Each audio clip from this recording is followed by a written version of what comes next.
Well, hello, everyone. Welcome back to our online Bible Institute podcast. I'm Doug. With me on the other side of your screen is my dad, Pastor Steve, the founder of the Online Bible Institute. We were having a great time making these podcasts, and life kind of got in the way the last few weeks. We had some traveling and some family things happening, but it's good to be able to sit down and talk as I adjust my audio interface so doesn't crackle on me. There we go. It's good. Maybe. Okay, I might have to change that. Stay. Got it? You ever just deal with loose connections everywhere? Yes. Hmm. So, yeah, we're kind of picking up from the last few weeks during our messages, and we've been in a series called Kingdom Foreshadowed at Keys Vineyard Community Church, and there were four things that we wanted everyone to remember in this series, and it was 10 plagues, 10 words, tabernacle, and temple. That's And right. so the last few weeks, you've been going over the 10 words, and you kind of wanted to deep dive on those 10 words, Dad. Yeah. So why don't you kind of take us through what you were thinking about those? Yeah, because I think the last time we did podcast, we were still talking about the 10 plagues. Right.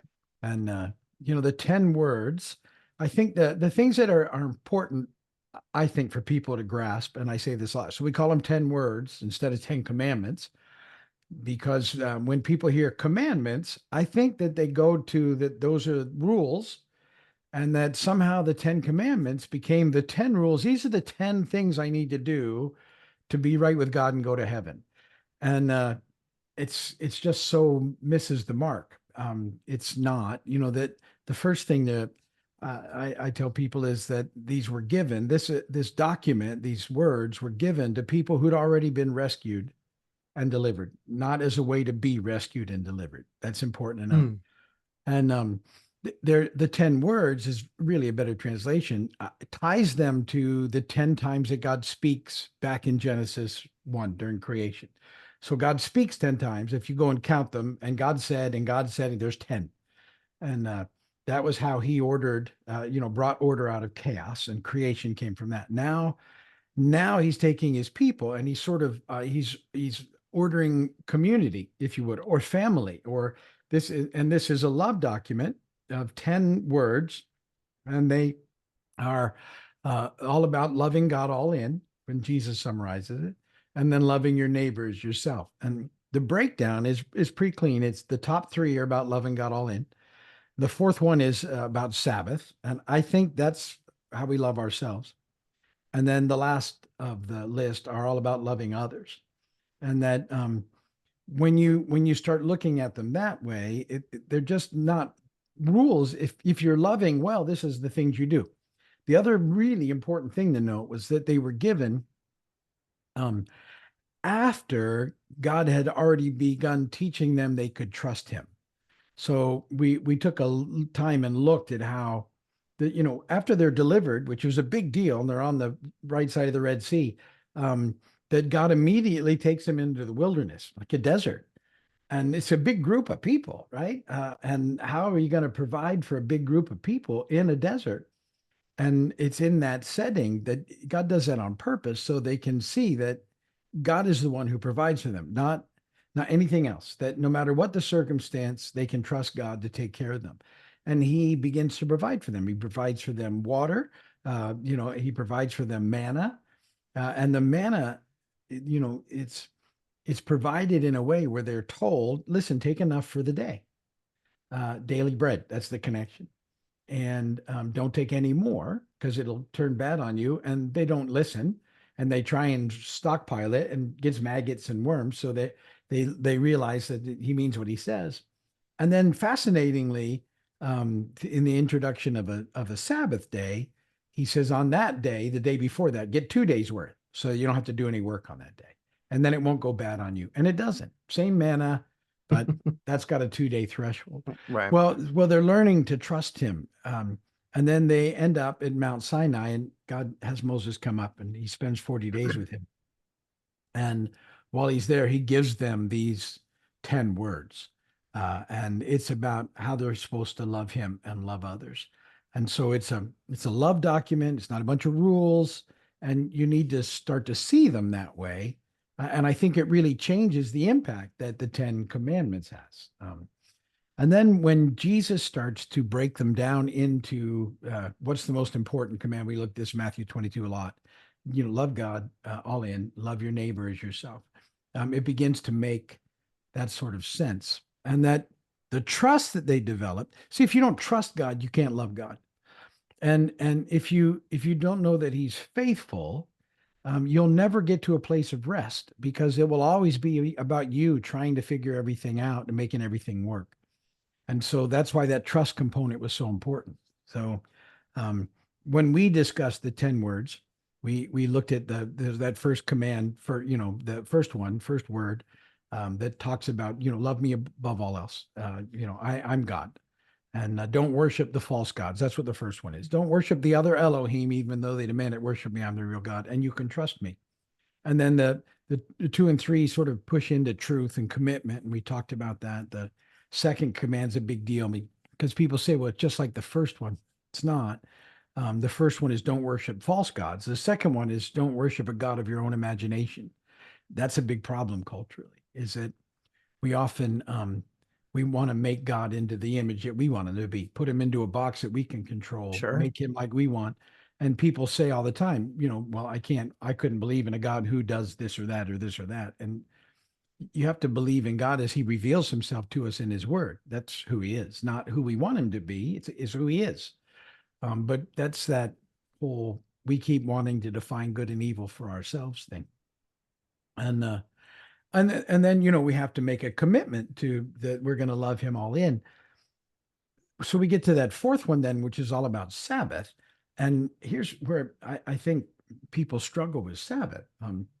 Is Sabbath was made for us to celebrate. And we decided over time, it became this big, huge, massive rule following event that people didn't look forward to. But it was designed so that once a week, there was a reminder of new creation, that God was in charge, that, he wanted it to be so we weren't constantly working and striving, that we were trusting in him and he was providing for us. And so every 7 days, we're supposed to do just that. It was supposed to be the best day of the week. You should look forward to it. On this day, we just get to hang out with God, and we get to hang out with the people we love, and we don't have to work. And he's got us, and he's good. And that it was supposed to be a weekly reminder of the goodness of God, and that you experience rest and peace in his presence. But if you don't trust him, you won't love him all in. And if you're not loving him all in, knowing that he's good, you'll never get to that spot of rest. And then the rest of the stuff where we love others, that won't happen unless you're there. See, unless you can trust God and sort of get it some rest and peace with that, you can't really love him all in. Because what you'll end up doing if you don't trust him is you'll try and use him to get what you want. And the same thing goes with people. If you can't love God all in and then trust in him and rest in him, people don't, they're not people. They're not, you don't just love on them and figure out how you can bless them. At the core, you're trying to figure out how they can help you get what you want.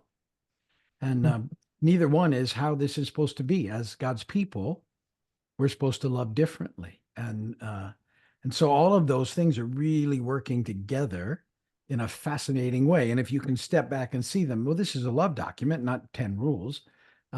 It changes the entire dynamic. So that's really been the thrust over the last period of time, is let's see them as a love document, as the 10 words that God gives us because he's faithful and we can trust him, and then love him all in. Let's not make gods of our own understanding, because that's what people want to do,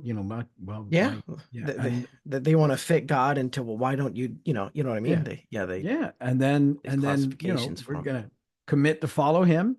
And as we do that, then we can find that Sabbath rest. Even in the New Testament, it talks about that there's a rest for the people of God, a Sabbath rest that, when I looked at it and I said it extends beyond one day a week, that in their early history, every 7 years, it was like a Sabbath year, and all the debts were canceled, and anybody in slavery was set free. It was a do-over. And then after 49 years, it was a huge one. It was a year of Jubilee, right? So this idea of setting things back to rest and knowing that God is good, all sort of tying back to in the creation account on the seventh day. What happens is God rested. But we talked about that. It didn't mean for God that he took a break. It meant that he rested on his kingdom. He rested on his, this temple. His presence became real. And that we're supposed to be constantly reminded of that's what we're heading back to. So, culturally, we've lost all that. We have trouble disengaging for a day. Some people even find it like a punishment. It's not enjoyed.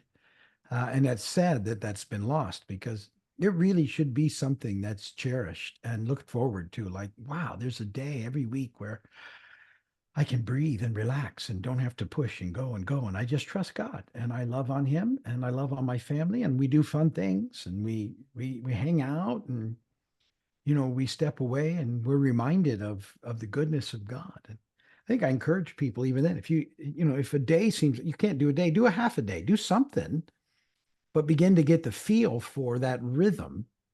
I think a few weeks ago, we looked at the passage in Matthew 28 when he says, all of you who are weary, come to me and find rest for your souls. And in the Message translation, it says, you learn the unforced rhythms of grace, grace from walking with him. And that this is all part of it, is that there's these rhythms of grace that if we can accept, it begins to change the way we look at life. Because ultimately, I think that idea of Sabbath should go more than just once a week. It should kind of be what we're shooting at, that rest, that trust in the Lord, that not pushing and striving and going and trying to make it all happen, but just a place that says, God, you're God, and you're good, and you love me, and I trust you, and I want to do what you want me to do.